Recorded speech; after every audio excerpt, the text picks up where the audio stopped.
Bismillahirrahmanirrahim. Assalamualaikum warahmatullahi wabarakatuh. Alhamdulillahi wa kafa, wassalatu wassalamu ala rasulillahil mustafa wa ala alihi wa sahbihi wa man wafa wa ba'd. Fa ahbaballahi wa ahbaba rasulihi sallallahu alaihi wasallam. Usi nafsi wa iyyakum bitaqwallahi faqad fazal muttaqun fala tamutunna illa wa antum muslimun. Faqala ta'ala ya ayyuhalladzina amanu taqullaha haqqa tuqatih wa la tamutunna illa wa antum muslimun. Kita bermohon pada Allah Subhanahu wa taala semoga seluruh amal ibadah kita yang telah ditunaikan sampai dengan hari ini berkenan diterima oleh Allah Subhanahu wa taala. Pun doa-doa kita mudah-mudahan segera dikabulkan oleh Allah dengan pengabulan terbaik, dan mudah-mudahan apa yang kita harapkan juga diijabah oleh Allah Subhanahu wa taala, khususnya ampunan-ampunan Allah dan rahmatnya. Insyaallah, amin ya rabbal alamin. Teman-teman dimanapun Anda berada, hari ini kita akan coba lanjutkan pelajaran kita terkait dengan sifat salat Nabi SAW. Penting saya ingatkan bahwa materi ini akan menjadi kebutuhan pokok bagi setiap muslim, karena salat adalah ibadah pokok yang kita tunaikan setiap hari. Dan benarnya salat akan menentukan berbagai hal yang terkait dengan kehidupan kita, baik dunia ataupun akhirat. Bahwa salat bisa mempercepat terkabulnya doa, salat memberikan ketenangan kepada jiwa, salat menjadi jembatan kesuksesan dan kebahagiaan kita, salat bisa merubah perilaku kita menjadi lebih baik. Dan sampai hari ke-11 ini, dari pelajaran yang telah kita coba kaji bersama, mari kita evaluasi. Apakah salat yang telah kita tunaikan setidaknya menghasilkan satu di antara sekian banyak keistimewaan yang masih bisa kita rasakan saat di dunia ini sebelum kembali kepada Allah. Dan tentunya saat kembali ini menjadi amalan pokok yang akan dihisab pertama kali dan menjadi parameter yang diterimanya amal-amal yang lainnya. Inna awwala ma yuhasabu bihil abdu yaumal qiyamati as-salah. Idza salahat salah sairu amali wa idza fasadat fasada sairu amali. Nabi pernah memberikan satu kisi-kisi ya sebelum kita kembali kepada Allah. Nanti di akhirat amalan pertama yang akan dihisab oleh Allah itu adalah salatnya. Jika benar salatnya, maka ini pertanda baik akan bagusnya amal-amal lain. Tapi jika bermasalah, maka ini pun pertanda buruk bagi amal-amal yang lainnya. Ingat ya, karena salat itu amalan pokok, salat pembuktian keimanan kita kepada Allah, salat pengakuan kita atas ketuhanan Allah Subhanahu wa taala dan komitmen kita dalam menyembahnya, dan salat juga sebagai bagian dari pokok iman. Ya, karena itu Allah ketika memberikan penerimaan salat bagi kalangan sahabat di era Nabi, Allah menyampaikan wa ma kana Allahu liyudhi'a imanakum. Allah nggak akan menyia-nyiakan iman kalian. Salat disebut dengan kalimat iman untuk menunjukkan pokok keimanan kita terletak pada salat kita. Karena itu bukan hanya di era Nabi Muhammad SAW saja sampai dengan kini. Sebelum beliau pun semua nabi-nabi salat. Ya, karena salat tadi pembuktian ketuhanan Allah Subhanahu wa taala yang dibuktikan oleh kita semua dengan menyembahnya dan pokok keimanan kita. Ya, ini tegas kalimatnya ketika Allah sampaikan kepada Nabi Musa alaihissalam dan diabadikan di Quran surah ke-20 Taha ayat ke-14. Innani anallahu la ilaha illa ana fa'budni wa aqimis salata li dzikri. Ya, sungguh hanya aku Allah, kata Allah, satu-satunya Tuhan yang layak dipertuhankan, yang layak untuk disembah. Fa'budni, maka sembah aku. Bagaimana caranya? Wa aqimis salata li dzikri. Ya, la ilaha illa ana, tidak ada Tuhan selain aku, kata Allah. Fa'budni, sembah aku. Wa aqimis salata li dzikri, dan cara menyembah Allah itu dengan menunaikan salat. Karena itu Nabi Musa salat, Nabi Isa salat. Quran surah ke-19 Maryam ayat 31-nya ya, sampai dengan 33. Kemudian Nabi Ismail ya alaihissalam salat, bahkan minta keluarganya salat. Wa kana ya'muru ahlahu bis salat. Quran surah ke-19 ayat 55. Kemudian Nabi Zakaria salat, ya bahkan memohon kepada Allah minta keturunan dalam salat. Quran surah ketiga Ali Imran ayat 38 sampai 39. Jadi demikian semua mendapatkan risalah untuk menyembah Allah, menuhankan Allah dan mengabdi kepada Allah lewat salat. Dan yang paling sempurna cara menunaikannya adalah di eranya syariat Nabi Muhammad SAW yang kita praktekkan sampai dengan saat ini. Nah, hanya apakah praktek salat yang kita kerjakan benar seperti yang ditunjukkan Nabi, itu yang coba kita belajar untuk menyempurnakan setiap hari, bukan sekedar menggugurkan kewajiban, sehingga kita bisa menikmati penghambaan kita kepada Allah dalam salat. Ya, baik itu dalam konteks kita menyembah Allah, merasakan ketenangan di jiwa, merasakan kita sedang menghadap, pun demikian mendapatkan feedback dari salat itu seperti yang pernah kita uraikan. Alhamdulillah teman-teman sekalian, kita sudah bahas bahwa penyebab orang-orang sulit mendapatkan hal-hal yang tadi disebutkan, ya baik itu ketenangan, doa terkabul, merubah perilaku, itu ada dua penyebabnya yang paling utama. Seperti pernah kita uraikan. Yang pertama, kebanyakan juga ada yang tidak khusyuk, ya. Saya pernah sampaikan di Al-Baqarah ayat 45 sampai 46. Mohon izin berkenan menyimak kembali di pelajaran sebelumnya. Kemudian yang kedua, Ya, ada juga indikasi orang sholat tidak mengerti, tidak paham apa yang ia baca dan dia lakukan dalam sholatnya. Dan ini banyak. Alhamdulillah di pertemuan yang lalu pembahasan kita sudah sampai kepada pembahasan takbir. Ya, sudah sampai kepada pembahasan takbir.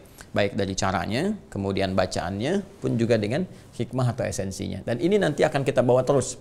Ya, karena dalam fikih ini yang coba kita akan hadirkan semua. Nanti baik takbir, baik nanti iftitah atau istiftah, kemudian roko, sujud dan sebagainya, kita akan bahas dari pendekatan 3 hal ini. Ya, ini yang coba kita akan tampilkan. Nah, pertemuan lalu kita sudah belajar tentang takbir. Ya, dalam takbir ini pun ketika mengangkat, saya coba ingatkan ya, sejajar dengan bahu yang di sini yang sudah kita bahas di Abu Dawud nomor hadis 721, ini sudah kita tampilkan ya di sini, ataupun juga bisa nanti dengan sejajar dengan daun telinga yang sudah pernah saya sampaikan teman-teman sekalian. Mana yang paling nyaman saja di sini bisa, di sini juga bisa ya. Kemudian dalam konteks kita mengangkat ini saya ingatkan kembali bahwa kita bisa bersamaan mengucapkan Allahu Akbar ya, atau diucapkan dulu Allahu Akbar kemudian kita mengangkat ya, atau kita mengangkat dulu dan meletakkan di tangan baru mengucapkan Allahu Akbar. Baik ya, itu bisa 3 cara. Tapi intinya dari semua ini teman-teman sekalian, maka memberikan kesan kepada kita pembuka sholat itu diharuskan kita dengan bertakbir, dan saat bertakbir inilah kemudian takbirnya disebut dengan takbiratul ihram. Ini takbir satu-satunya dalam sholat yang disebut dengan ihram. Ya, yang lainnya intiqal nanti. Ini cuma satu-satunya disebut dengan ihram. Baik, saya sampaikan di pertemuan lalu kenapa disebut dengan ihram dari kata ahrama yang berarti mengharamkan, melarang, ya, tidak membolehkan sesuatu dilakukan. Jadi kalau sudah takbir, dilarang kita, diharamkan membawa segala hal yang tidak terkait dengan sholat. Jadi buang semua urusan dunia ke belakang, buang semua yang tidak terkait dengan sholat ke belakang, kecuali yang akan kita mohonkan kepada Allah, apa yang akan kita mintakan. Ya, ini kemudian kita bertakbir, buang, jangan dibawa. Yang repot kan ketika takbir semua masih dibawa, kan? Sehingga ini yang dimanfaatkan oleh setan untuk menggoda. Karena itu saya ingatkan lagi, ada setan spesifik namanya khanzab, ya, atau yang disebut juga dengan khinzib, tulisannya sama, cuma ada yang menyebut khanzab, ada yang menyebut khinzib. Dia yang memberikan was-was, ya, memberikan was-was saat kita mulai takbir. Kalau nggak percaya silakan, sebelum sholat begini biasa. Tapi begitu Anda mulai bertakbir, kemudian mulai ya takbir, selesai, itu datang was-was. Ya, dia mulai berwas-was dan memberikan kepada kita gambaran-gambaran. Kalau redaksi riwayatnya mengatakan bima ma'na fayaqulu udhkur kadza udhkur kadza. Ya, fayaqulu syaitanu, maka setan mulai membisikkan was-was udhkur kadza udhkur kadza. Ingat ini. Hatta la yash'ural musalli kam rakatan yusalli. Sampai orang salat itu ada yang tidak sadar berapa rakaat sedang menunaikan salatnya. Ada ya kondisi itu ya, pernah kita alami. Nah, maka dalam konteks ini kita bertakbir, jangan dibawa urusan dunia-dunia yang tidak penting, yang tidak terkait dengan salat. Buang.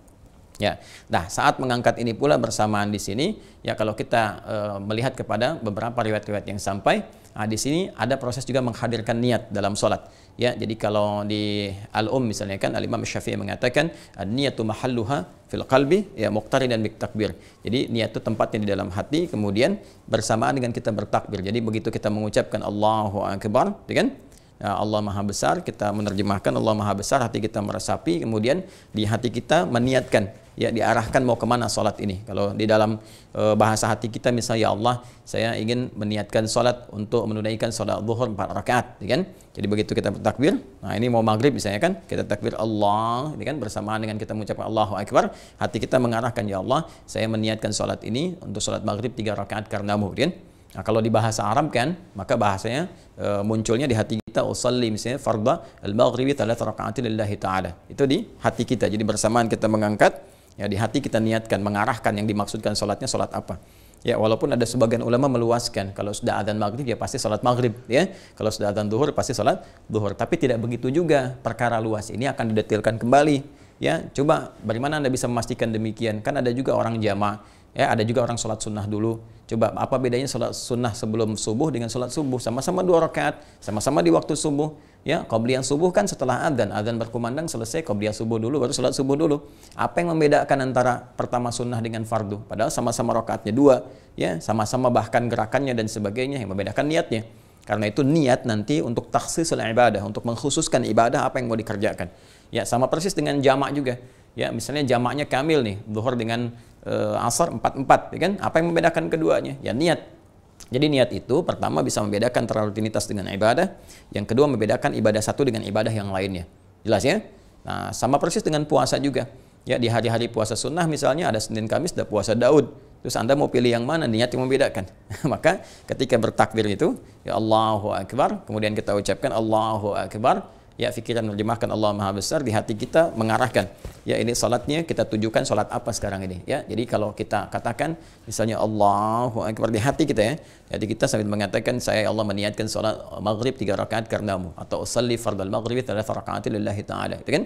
Nah, baik, sekarang kita akan coba teruskan ketika tangannya sudah diangkat, ya Allahu Akbar, hati kita mengarahkan kemudian kemana arah salat kita, kemudian pikiran kita menerjemahkan Allah Maha Besar dan kita merasakan bagaimana kebesaran Allah, dan juga di sini kita kembali mengevaluasi pada diri kita, ya. Selama ini kadang-kadang kita merasa angkuh, merasa besar, merasa sombong di hadapan orang, merasa yang lebih hebat, dan sekarang kita berada di hadapan Allah membawa itu semua, kan?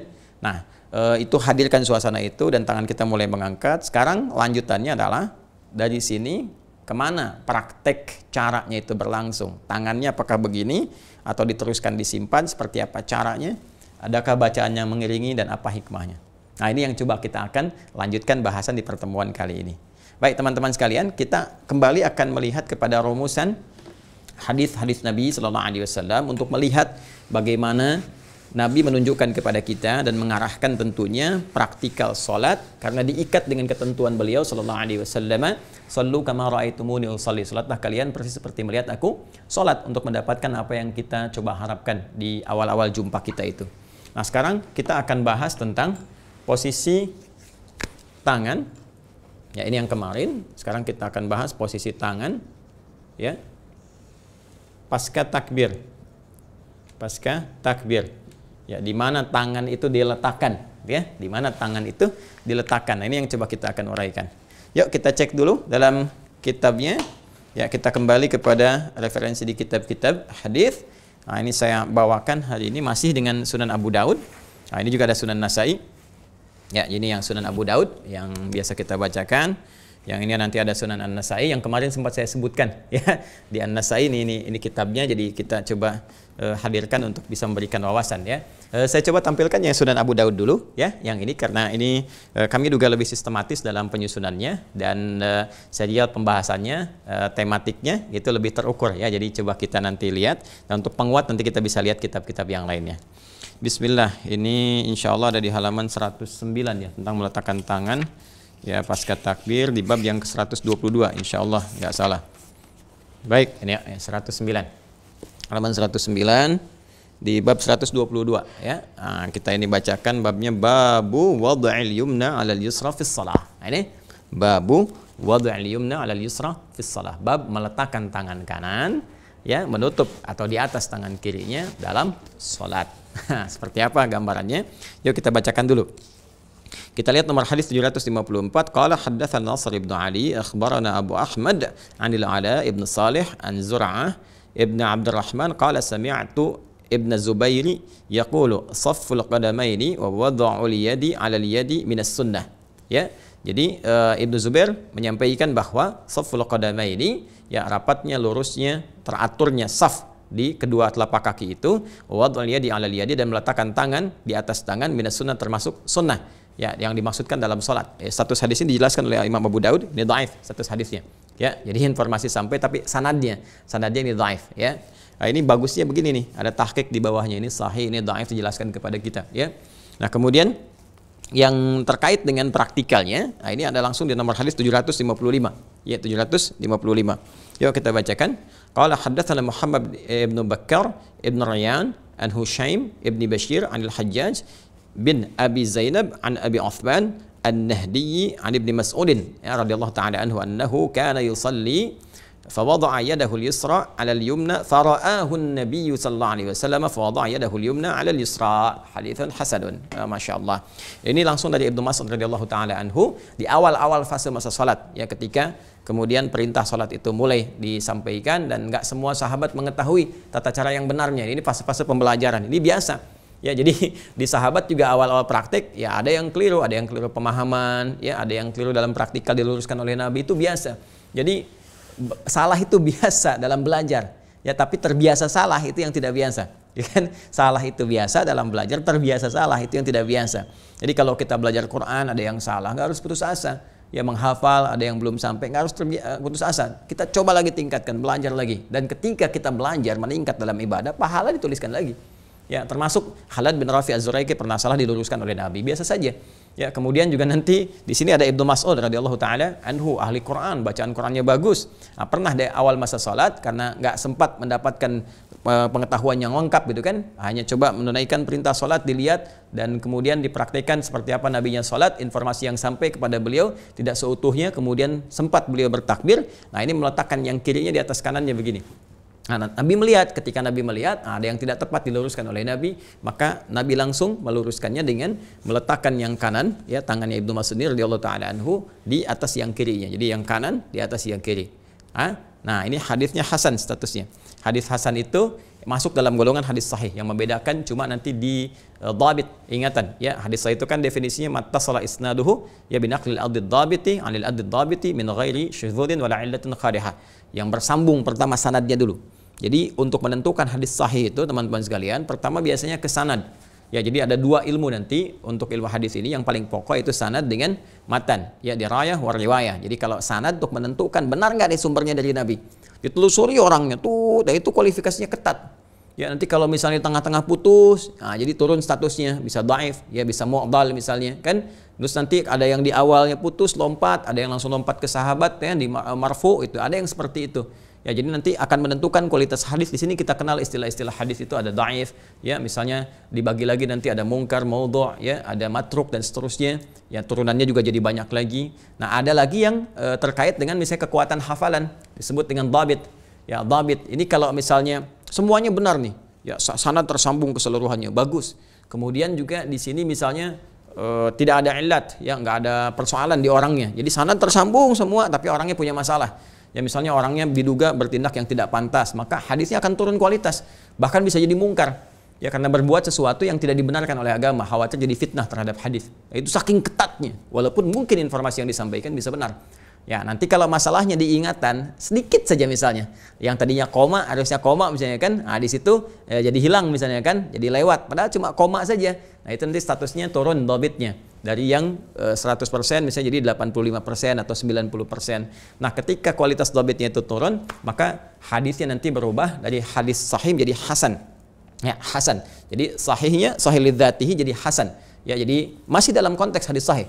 Konteks hadis sahih semua sama betul, cuma nanti diingatan saja, dan ini nanti nggak parah. Ya, kenapa nggak parah? Karena nggak merubah makna pada umumnya, karena sedikit saja dan akan dikuatkan oleh riwayat lain. Ketika dikuatkan oleh yang lainnya, misal si fulan nih, Ibnu Mas'ud meriwayatkan hadis, kemudian nanti Mu'adz bin Jabal meriwayatkan, misalnya Ali bin Abi Thalib meriwayatkan radhiyallahu taala anhum jami'an. Yang ini ingatan berkurang misalnya kan, sedikit saja. Yang ini tetap sama kuat 100%, 100%. Maka yang ini akan mengatrol kepada yang ini. Itu yang nanti disebut dengan hadis sahih li ghairihi. Ya, ini naik status langsung sahih karena yang lain menguatkan. Jadi kalau ada hadis hasan itu masih dalam konteks hadis yang sahih. Yang mempopulerkan pertama kali istilah hadis hasan itu Imam At-Tirmidzi. Imam At-Tirmidzi, nama aslinya Muhammad, tumbuh berkembang di Tirmidzi, dikenal dengan At-Tirmidzi. Ya, jadi ini kita bisa gunakan sebagai acuan. Nah, fa wada'a yadahu al-yumna 'ala al-yusra, meletakkan tangannya yang kanan kemudian di atas yang kirinya. Baik, Nabi meminta Ibnu Mas'ud kemudian memperbaiki meletakkan tangan yang kanannya di kirinya. Nah, masih ingat? Penting kan saya sampaikan? Di sholat, di syariat, di wudhu itu semua ketat batasannya. Sekarang tangan itu kan ini sampai ini, ya kan? Mana nih kan yang dimaksud tangan di sini? Nah, ini kan masih informasi umum. Kadang-kadang sahabat udah pada paham tangan, oh yang dimaksud yang ini. Tapi kan kalau orang yang nggak paham bisa berbeda. Nanti bisa ini ke sini, gitu kan? Bisa kemudian nanti ini ke sini, bisa ke sini, bisa ke sini. Kan tangan juga. Maka seperti apa batasannya? Nah, ini kita coba lihat lagi teman-teman sekalian. Nah, hadis berikutnya. Baik, Bismillahirrahmanirrahim. Qala haddatsana Muhammad ibn Mahjub, haddatsana Hafiz ibn Ghiyath an Abdurrahman ibn Ishaq an Ziyad ibn Zaid an Abi Juhayf an Ali radhiyallahu ta'ala anhu karramallahu wajhahu qala min as-sunnati wad'ul kaffi 'ala al-kaffi fi as-salati tahta as-sarwati. Ya kan? Ini hadisnya dari sahabat Ali bin Abi Thalib karramallahu wajhahu, beliau menyampaikan tafsir pertama dari sahabat Ali, minas sunnati, termasuk dari sunnah, artinya mengikuti Nabi sallallahu alaihi wasallam, wad'ul kaffi 'ala al-kaffi. Ya, meletakkan ini telapak tangan yang ini, telapak tangan yang kanan di punggungnya yang kiri. Ya, jadi yang ini telapak ini yang pertama, letakkan di punggung yang kiri ini. Kemudian meletakkannya nanti di bawah pusar. Ya, ini bagian yang pertama. Cuma sayang nanti kualitas hadisnya dhaif. Hadisnya dhaif. Ya, yang dhaifnya itu yang terkait dengan pusarnya. Ya, nanti kita akan lihat. Termasuk informasi yang disampaikan sanad dari segi sanad itu dhaif. Ya, nanti kita akan lihat. Jadi yang kita ambil pertama kali informasi pertama jadi telapak bertemu dengan punggung di sini ya. Baik, mari kita teruskan lagi. Nah ini kita ambil misalnya yang selanjutnya. Langsung saja ya. Qala Abu Hurairah akhdhul kaffi 'ala al-akuffi akhdhul akuffi 'ala al-akuffi fi sholati tahta surrati. Qala Abu Daud sami'tu Ahmad bin Hanbal yudha'ifu Abdurrahman bin Ishaq al-Kufi. Jadi kenapa penyebabnya yang tadi diletakkan di telapak ketemu punggung diletakkan di bawah pusar itu dhaif ya. Ini Imam Ahmad bin Hanbal itu mendhaifkan Abdurrahman bin Ishaq al-Kufi. Jadi ada seorang rawi bernama Abdurrahman bin Ishaq al-Kufi itu orangnya bermasalah sehingga hadisnya pun ikut bermasalah. Nah, lanjutannya ini yang kemudian kita bisa jadikan acuan. Haddatsana qala Abu Taubah haddatsana al-Haytham ya'ni Abi Humaid an Thawr an Sulaiman ibn Musa an Tawus qala kana Rasulullah sallallahu alaihi wasallam yada'u yadahu al-yumna 'ala yadihi al-yusra thumma yashuddu bainahuma 'ala sadrihi wa huwa fi shalah. Nah, jadi teman-teman sekalian, di sini kalau kita teruskan nanti kita juga bisa ambil dari yang An-Nasa'i, hadis riwayat Muslim, nanti untuk mempersingkat saja, untuk mempercepat supaya apa yang kita sampaikan singkat kultum dalam menjelang buka ini bisa lebih efektif.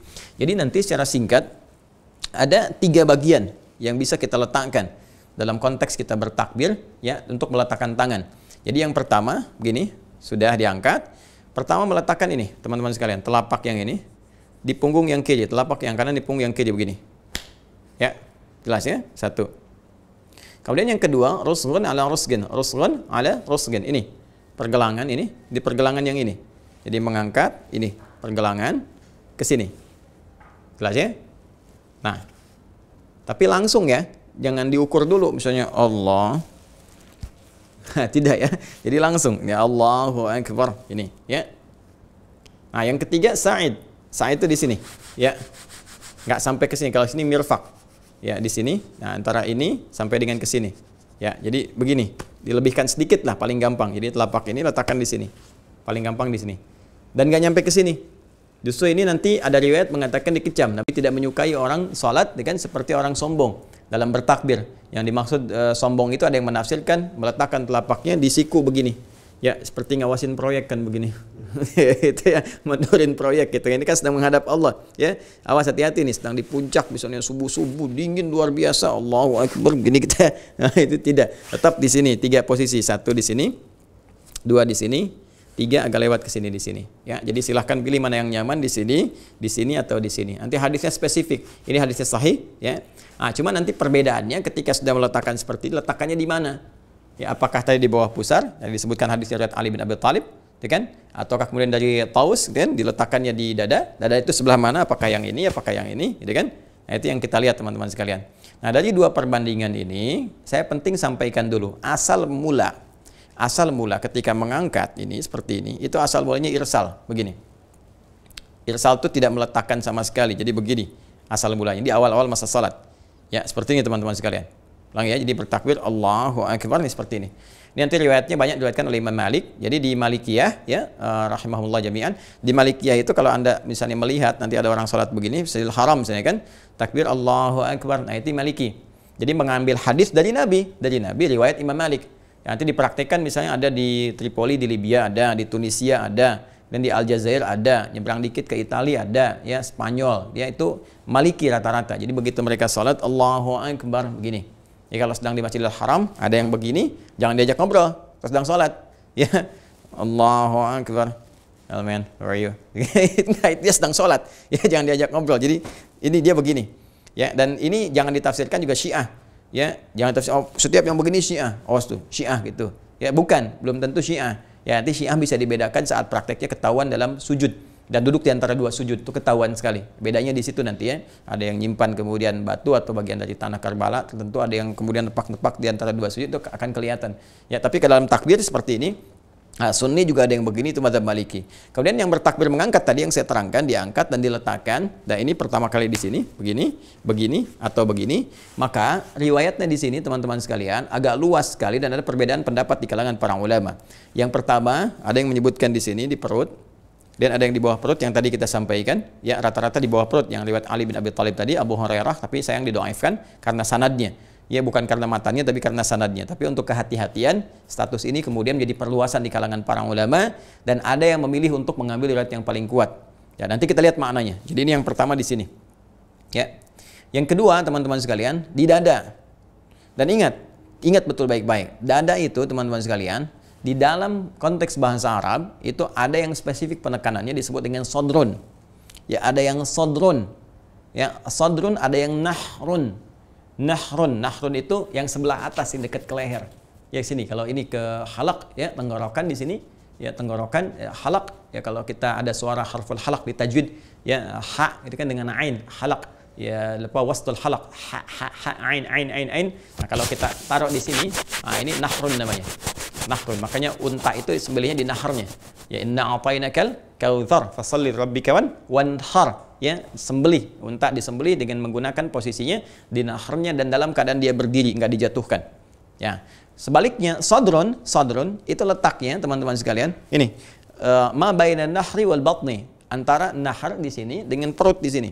Ya jadi kalau untuk spesifik laki-laki kurang lebih di sinilah posisinya nih. Ya ada rongga yang agak cengkuk kita ke dalam. Nah di sini. Ya jadi kalau kita takbir Allahu Akbar letakkan di sini. Ya. Jelas ya? Nah, perempuan bisa di sini, bisa sedikit agak ke atas di sini. Ya. Baik, sedikit agak ke atas di sini. Jadi bukan di sini. Awas ya, bukan di sini nahrun namanya kalau di sini. Kalau kita turunkan ke sini sodron. Ini batas paling atasnya sodron. Nah, batas paling pertengahannya pasnya di sini. Ya ada rongga yang ada cengkuk di sini antara perut dengan ke sini. Ya ada rongga cengkuk di sini. Ya nanti kita bisa letakkan di sini. Nah, ini namanya sodron. Jelas ya? Sodron. Nah, saya pribadi lebih memilih untuk menguatkan yang hadis riwayat yang di sodrun ini karena lebih dekat ke pemaknaan hikmahnya, ke esensinya. Nah, apa pasalnya, apa penyebabnya? Perhatikan baik-baik. Kalau kita kaitkan dengan hadis-hadis terkait dengan praktek sholat secara keseluruhan, konteks umumnya dalam rangka bertakbir, kita akan temukan. Perhatikan baik-baik. Bukankah Nabi memberikan isyarat kepada kita bahwa saat seseorang mulai bertakbir, setan itu mulai menggoda, memberikan was-was kan? Dan setannya namanya khanzib, gitu kan? Khanzib, gini. Ada yang menyebut khanzab, ada yang menyebut khanzib. Dia ini ini ya. Yang selalu memberikan waswas kepada kita, mengingatkan sesuatu di luar konteks sholat. Ya Allahu Akbar, ingat handphone, ingat ini, ingat itu, ingat mobil, ingat jemuran belum diangkat. Ini nih oknumnya.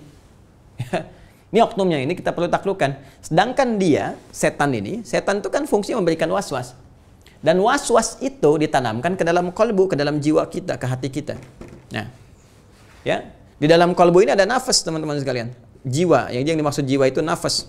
Ya, nafas. Jadi nafas ini nanti punya dua unsur lagi, yang paling kecil kayak atom persis deh. Ya, ada atom itu kan ada proton, ada neutron dan sebagainya. Ya. Jadi kalau di atom tubuh kita itu nafas namanya. Di sini ada positif, seperti atom positif disebut dengan takwa. Ya, ada negatif.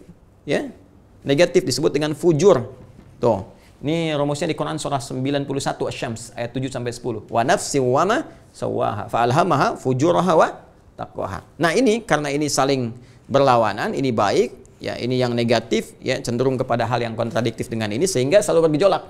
Sehingga di tubuh kita tuh suka ada gejolak dalam jiwa kita.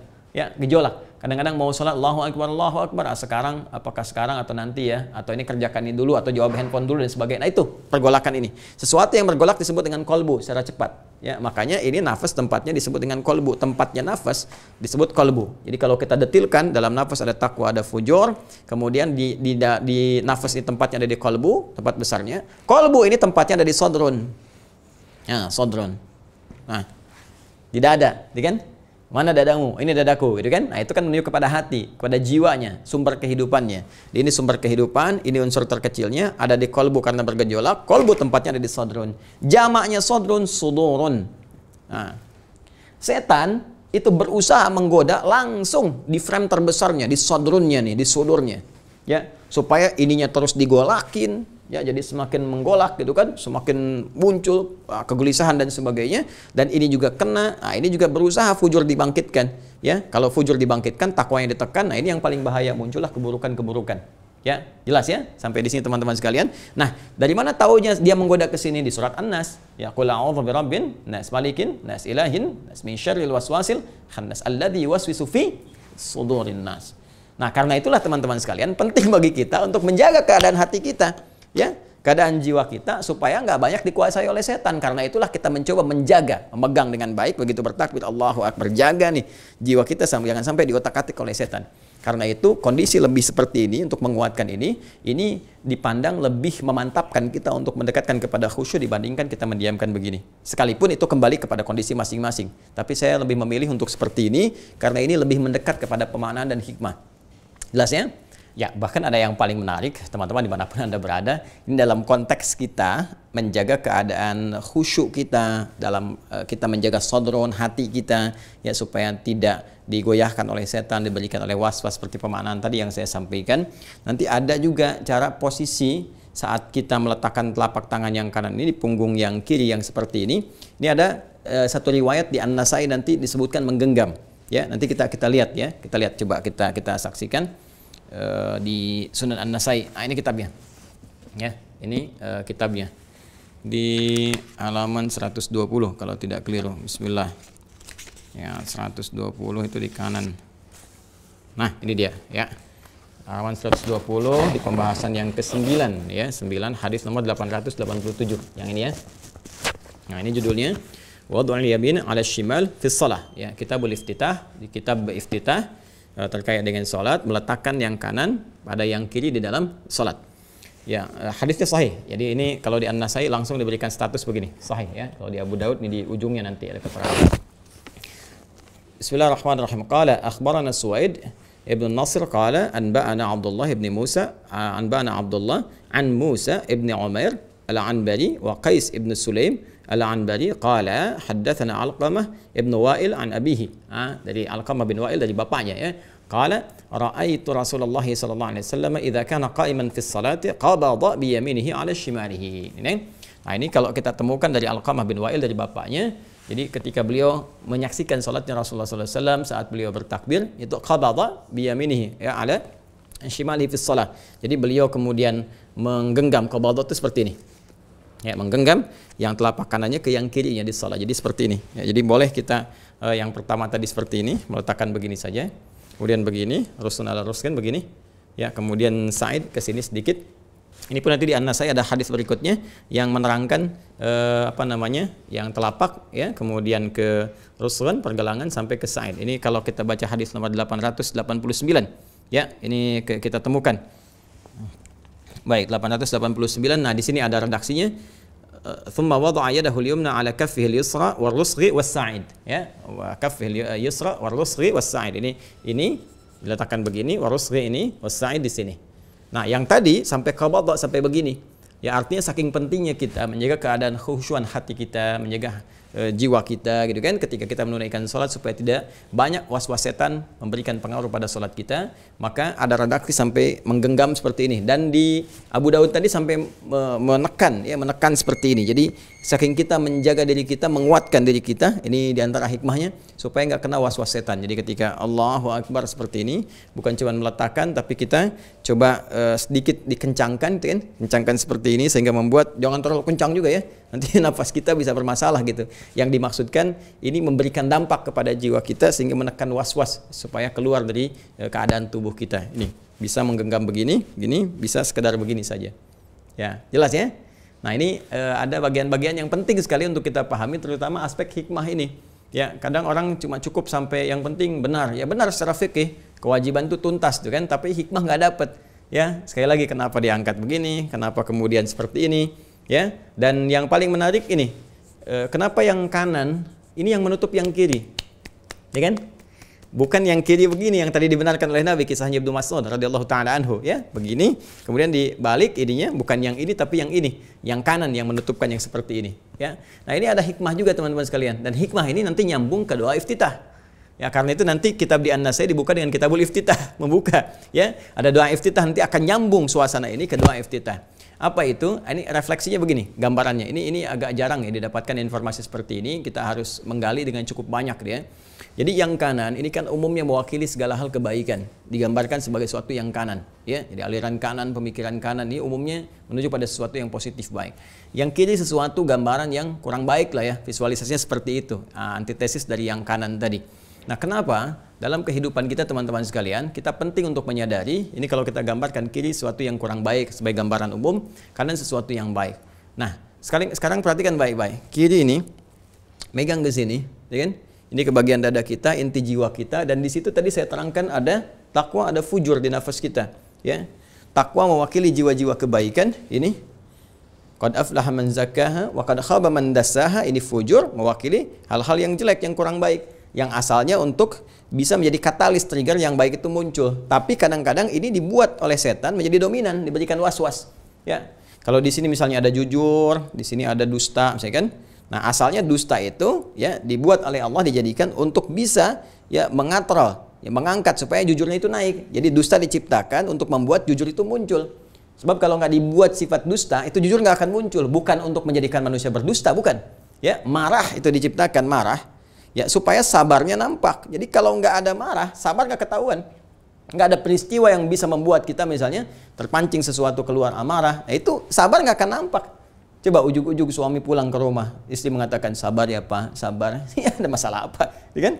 Tapi kalau ada persoalan dan sebagainya, kemudian tampak dalam kehidupan, maka cara memahaminya ini Allah ingin meningkatkan kesabaran kita sehingga kualitas kehidupan kita lebih meningkat untuk mengatasi persoalan di masa depan yang lebih besar lagi. Ya, jadi bukan untuk membuat manusia larut dalam amarah. Cuma kadang ini dimanfaatkan oleh setan, alladzi yuwaswisu fi sudurin nas. Ini yang dimunculkan sehingga jadi pemarah, jadi orang yang terlibat dalam dusta dan sebagainya. Ini yang jeleknya, ini yang muncul. Ya, ini yang munculnya nih. Nah, ketika ini muncul perbuatan yang kurang bagus, yang keluar dari sini, dari nafas ini. Karena fujur tempatnya di nafas, sering disingkat dengan nafsu. Ya, maka nafsu digoda oleh setan lewat sudur ini, maka keluarlah kemudian perbuatan dari nafsu itu yang jelek. Ini yang dimaksudkan di Quran surah ke-12 ayat 53. Ya, wa ma ubarni'u nafsi innan nafsa la'ammaratum bisu. Ya, kita nggak bisa menjadikan diri kita suci sepenuhnya karena dalam diri kita itu ada nafas, di dalamnya ada fujur yang sering diwaswasi oleh setan. Sehingga ketika ini dominan keluar perbuatan buruk. Buruk ini yang disebut oleh Al-Qur'an dengan nama su. Ya, su, sesuatu yang kotor, yang buruk, yang tadi direfleksikan oleh diri kita ya dengan bagian kiri tadi. Ya, maka ini teman-teman sekalian sumbernya dari mana? Dari sini, dari hati kita. Jadi semua kegiatan kita teman-teman, baik yang positif ataupun negatif, pada intinya bersumber dari sini. Dan ini yang disebutkan di hadis Nabi SAW. Nanti dalam hadis yang lain, sahih kualitasnya, Nabi menyampaikan, Inna fil jasadi mudghatan, idza salahat salahal jasadu kullu, wa idza fasadat fasadal jasadu kullu, ala wahiyal qalbu. Ini tadi saya sebutkan. Dalam diri kita itu, ya, ada inti kehidupan di manusia yang menentukan perilaku kehidupan manusia. Kalau dia bagus, maka bagus semua perilakunya. Karena dia akan memberi sinyal pada seluruh anggota tubuh untuk bersikap, ya kan? Kalau dia jelek, maka akan jelek. Ya, semua sikap dari anggota tubuh itu pancarannya ada di situ. Ala wahyal qalbu, kata Nabi, itulah kolbu seseorang. Dan di kolbu ini maksudnya apa? Ada nafas. Di nafas ini ada apa? Ada takwa. Jadi kalau takwa yang memberikan sinyal, nih yang baik, dari jiwa kita yang baik yang keluar. Jadi pancarkan ke tangan, tangan berbuat baik. Ke wajah, wajah bersikap yang mulia. Ke lisan, lisan bicara yang baik. Kalau dipancarkan dari kolbu kita, dari nafasnya takwa. Tapi kalau yang jelek, fujur tadi, keluar dari nafsunya, keluar, maka jelek pula keseluruhannya. Ala wahyal qalbu. Makanya dalam sholat, ini isyaratnya adalah segala sesuatu yang jelek dalam kehidupan kita itu seringkali bersumber dari sini. Ini yang harus kita jaga. Ya, ini yang harus kita jaga, ini yang harus kita kendalikan. Jadi kalau nggak mampu mengendalikan jiwa kita, hati kita, maka keluarlah sesuatu yang kotor, sesuatu yang buruk. Ya, dan direfleksikan teman-teman sekalian, buruk kan dengan yang kiri ini. Dalam sholat kan kita bertobat, ingat ya? Kita bertobat. Ya, maka itu cara taubat yang baik adalah salah satunya gantilah yang jelek ini dengan sesuatu yang baik. Ini gambaran dengan yang kanan. Tutupi yang jelek dengan perbuatan baik. Ya, ittaqillaha haitsu ma kunta wa atbi sayyi'atil hasanata wa atbi sayyi'atal hasanata tamhuha. Ya, bertakwalah kepada Allah dimanapun kau berada, kata Nabi SAW. Ya, dan cara bertakwa itu mengoreksi dirimu, tutupi segala yang jelek itu dengan yang baik. Maka yang baik ini akan menutup yang burukmu dan keluarlah kebiasaan baik dalam kehidupan. Ya, ini yang dimaksudkan dalam hadis lain, as-salawatu ila salawat, kan? Wal jumu'atu ila jumu'ati wa ramadan ila ramadan kafaratun lima bainahunna. Salat yang ditunaikan dengan baik dari salat satu ke salat yang lainnya, Jumat ke Jumat, Ramadan ke Ramadan, akan menggugurkan kejelekan-kejelekan ya yang muncul pada diri kita itu, ya dunal kabair, malam takudil kabair, sepanjang bukan dosa besar yang harus ditobati. Ini yang menjadikan tanha 'anil fahsyai wal munkar, merubah perilaku menjadi baik. Karena saat sholat dia sadar, dia membawa keburukan, kan? Dia membawa kejelekan selama hidupnya, terus dia menghadap Allah sekarang, mungkin wafat saat sholat. Makanya ketika dia kemudian merasakan ini nih, yang menyebabkan saya berbuat jelek dalam kehidupan. Ini sumbernya di sini. Ya, kepada orang lain kata-kata yang kotor, merasa lebih hebat, ya, kemudian berbuat yang tidak pantas. Lalu coba kita tutup dengan yang baik. Kita memohon kepada Allah, ya Allah berikan aku kekuatan untuk mengendalikan jiwaku, melawan waswas setan. Lalu kita kemudian mengatakan pasrah kepada Allah dengan berkata, Allahumma ba'id baini wa baina khataayaya kama ba'adta bainal masyriqi wal maghrib. Begitu kita menyadari banyak salahnya, kita ucapkan, ya Allah, mohon ya jauhkan antara aku dan kesalahan yang aku perbuat ya Allah sebelum sholat ini. Aku ingin berubah, kan? Jauhkan aku dengan kesalahan-kesalahan itu sejauh engkau bentangkan antara timur dengan barat yang tidak pernah bertemu. Ya, atau engkau pasrah kepada Allah, mohon kepada Allah perlindungan, kebaikan, dan berusaha menjadi baik sejak saat ini dalam sholat Anda. Anda mengatakan misalnya, wajjahtu wajhiya lillazi fatara samawati wal ard hanifan musliman wa ma ana minal musyrikin, inna salati wa nusuki wa mahyaya wa mamati lillahi rabbil alamin la syarika lahu bidzalika umirtu wa ana awwalul muslimin atau wa ana minal muslimin. Mulai hari ini aku akan tunduk patuh ya Allah. Aku akan tunduk patuh kepadamu ya Allah. Aku akan berubah jadi lebih baik. Itu artinya. Dan itu bukan ilmu otak-atik. Itu kalau kita kumpulkan semua hadisnya terkait berkelindan dengan semua. Jadi nggak sembarangan teman-teman. Bertakbir itu bukan sembarangan. Bukan perkara Anda cuma mengangkat begini kemudian Anda letakkan. Bukan. Semua ada maknanya. Buang semua urusan yang tidak penting ke belakang. Jangan bawa-bawa dalam sholat. Kan? Kemudian sadari ketika Anda menghadap Allah, Allah Maha Besar. Kan? Anda berada di hadapan kebesaran Allah Subhanahu Wa Taala. Sementara Anda membawa dosa dalam kehidupan. Ini buktinya Anda nggak bisa mengendalikan hati. Banyak keluar yang kotor-kotor dalam hidup. Sementara Anda bangga sekarang menghadap Allah. Dan banyak dosa Anda bawa. Dan belum mau taubat, maka tutupi dengan kebaikan. Ya, tutupi dengan kebaikan. Ya, mulai hari ini bertobatlah kepada Allah, akui dosa-dosa, itu kan? Bagaimana doa Anda bisa dikabulkan? Anda minta dalam sholat, minta banyak hal, mau dikabulkan, sementara maksiat masih banyak. Taubat dulu, John. Taubat dulu. Tutupi dulu dengan yang baik seperti ini. Ya, berjanji kepada Allah, genggam ini untuk menguatkan tekad kita. Itu maknanya. Ya, makanya ada beberapa kejadian yang terjadi dan turun ayat kemudian yang membenarkan peristiwa ini untuk menghapuskan dosa. Ya, contoh misalnya asbabun nuzul Quran surah ke-11 Hud ayat 114. Itu kan ada orang berbuat salah, terus dia minta dihukum kepada Nabi. Nabi dia mendekati waktu sholat. Ya, begitu kemudian selesai sholat, dia pun ikut sholat. Ya, terus dia minta lagi dihukum kepada Nabi. Turunlah Quran surah ke-11 Hud ayat 114. Aqimis salata tarafain nahar wa zulafan minal lail innal hasanati yudhibnas sayyiat. Kan tunaikan sholat ya di kedua waktu siang kemudian sampai dengan malam, maksudnya dari mulai zuhur sampai dengan ke asar, subuh sampai dengan ke asar, itu kan dua waktu bentangan sampai dengan ke malam, maghrib ke isya. Innal hasanati, semua perbuatan baik itu, sholat itu disebut hasanat. Jamaknya hasanat. Semua sholat ini itu menjadi hasanat. Kata Allah langsung, yudhibnas sayyiat, yang seharusnya ketika ditunaikan dia menggugurkan, menghilangkan semua yang jelek-jelek. Jadi kalau kita benar sholat ya kita bertekad, ini hilang kebiasaan jelek ini, ditutup pada yang baik. Ya. Ya, dan ini dimunculkan juga oleh Al-Imam An-Nawawi dalam Al-Arba'innya. Hadis-hadis tadi, cuman kadang ketika membahas itu nggak nyampe karena nggak dikaitkan dengan pembahasan ini. Ya, seperti yang tentang inna fil jasadi kan di nomor yang ke-6. Terus ittaqillah haitsu ma kunta nomor ke-18 itu kan? Ada kan? Ittaqillah haitsu ma kunta wa atbi sayyi'atal hasanata tamhuha. Itu ada dari Muaz bin Jabal gitu kan radhiyallahu taala anhu, ya. Nah, jadi hal-hal yang semacam ini teman-teman sekalian ini penting untuk kita bahas sehingga kualitas salat kita menjadi berubah lebih baik. Ya, dari mulai bertakbir, ingat tadi ya, kemudian meletakkan tangan, semua ada makna, tangan digenggam itu maksudnya apa, kemudian kita bertekad bagaimana dan seperti apa membacakannya. Ya, dan penting saya koreksi ya, dalam beberapa praktikal ini yang saya temukan. Ya, dalam referensi hadis yang kita kemudian bahas, saya belum menemukan yang seperti ini misalnya. Contoh ya, bertakbir Allahu Akbar, simpannya di sini misalnya. Nah, ini saya nggak dapat riwayatnya. Ya, Allahu Akbar, ini saya nggak dapat. Ya, bahkan mohon maaf, saking sulitnya saya menemukan, jangankan di kitab sahih, di kitab hadis palsu pun saya nggak ketemu. Ya, jadi saking palsunya pemalsu hadis pun tidak tertarik memalsukan hadis ini karena memang susah nggak nemukan gitu. Ya, yang ada di sini paling kan, yang ada di sini misalnya atau di sini. Nah, di antara itu semua saya lebih menguatkan yang tidak ada. Ya, sadrun di sini. Ya, dengan catatan apa? Catatan tadi makna yang telah kita uraikan dari Al-Qur'an, dari hadis, korelasi dan praktek Nabi Sallallahu Alaihi Wasallam. Ya pun demikian, yang misalnya yang seperti ini, mohon izin ya, saya tidak bermaksud menyalahkan ya, tapi saya nggak menemukan dalil referensi, jangankan di yang saya di kitab palsu pun nggak saya temukan. Jadi jangan terlalu repot gitu kan, yang ada aja yang kita praktikkan, nggak usah terlalu kreatif gitu kan. Kemudian yang mengangkat seperti ini, ya ini yang saya temukan sekali begini gitu kan. Nah jadi saya tidak menemukan juga misalnya yang seperti ini, memutar begini. Ya, nah saya belum temukan yang Allahu Akbar. Nah ini saya nggak temukan, ya.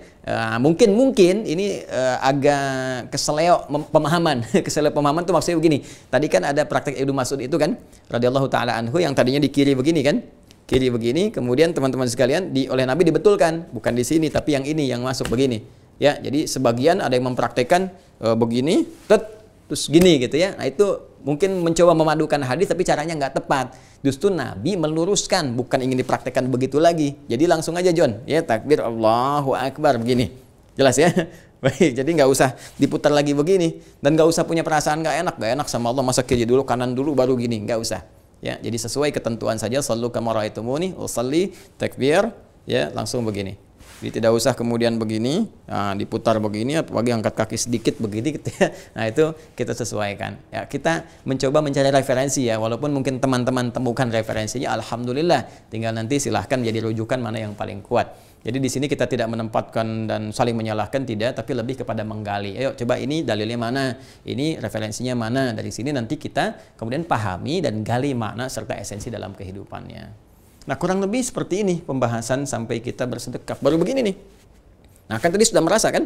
Sudah merasa banyak salah, pengen ditutupin, pengen apa. Nah sekarang bagaimana memohonnya kepada Allah supaya kesalahan itu digugurkan oleh Allah. Lihat stepnya.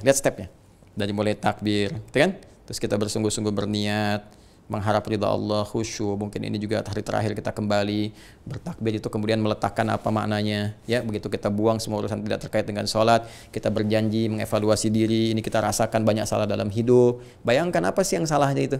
Jangan dulu minta sesuatu tapi kotor. Anda banyak salah sama orang, terus tiba-tiba datang kepada orang itu langsung mau pengen permintaan, apa dikasih? Ya,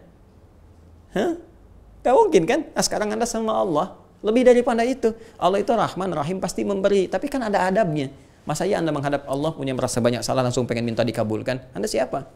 Ya, maka dari itu kita evaluasi diri. Rasakan, kemudian kita merasakan bahwa ingin menutup dengan kebaikan-kebaikan, ingin kita hilangkan, lalu kita memohon kepada Allah sebelum minta dengan Al-Fatihah itu.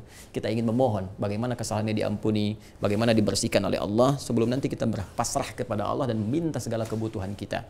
Ada bacaannya sampai dengan 9 lafaz yang bisa kita pilih dan berdasarkan situasinya.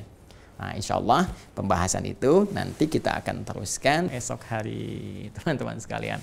Jadi saya kira kita cukupkan dulu ya untuk pembahasan ini. Jadi ini saya datangkan yang baru. Kemarin Al-Bukhari sudah, Abu Daud, ini Sunan An-Nasai. Nanti kita akan tambah terus ya beberapa yang kalau ada keterkaitan kitabnya. Jadi kita baru takbir, baru meletakkan tangan.